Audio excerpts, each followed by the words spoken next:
Unde este adevărul? Cum îl putem găsi? După cum probabil ai auzit, adevărul este o existență omniștientă, omnipotentă și omniprezentă. Adevărul nu are nici început, nici sfârșit și există aici, cu noi, chiar în acest moment. Adevărul nu este material, însă este o existență vie și eternă. Adevărul are corp și minte, care mai sunt numite duh și spirit, energie și lumină. Toate creațiile au apărut din acest adevărat corp și minte și totul este o reprezentare a acestui duh și spirit al universului. Tot ce există, cu sau fără formă, este duhul și spiritul universului însuși. Numai oamenii sunt cei care au un sine, un ego, care vine din mintea umană egocentrică. Numai oamenii nu trăiesc ca duh și spirit, ci ca sinele lor individual.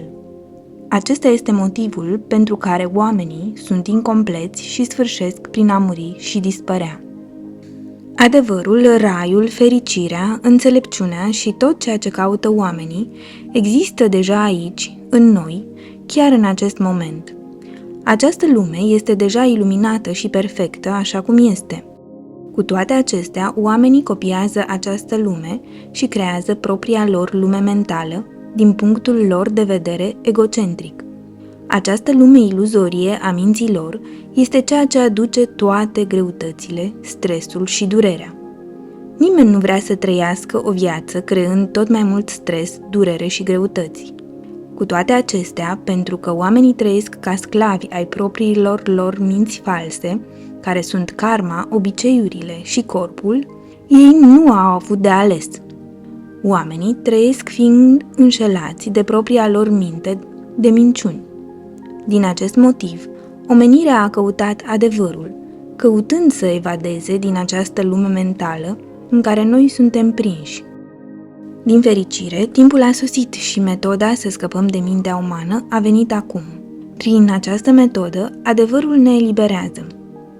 Din moment ce tot ceea ce există sunt Duhul și Spiritul, indiferent dacă au formă sau nu, pentru a ne întoarce la Duh și Spirit, mai întâi noi trebuie să ne amintim ce noi avem în mintea noastră, să reflectăm asupra lor, pentru a realiza că ele nu sunt altceva decât iluzii în mintea noastră și să le eliminăm. Și este numai atunci când nu mai este nimic de aruncat din mintea ta, că tu vei vedea Duhul și Spiritul viu al Universului gol.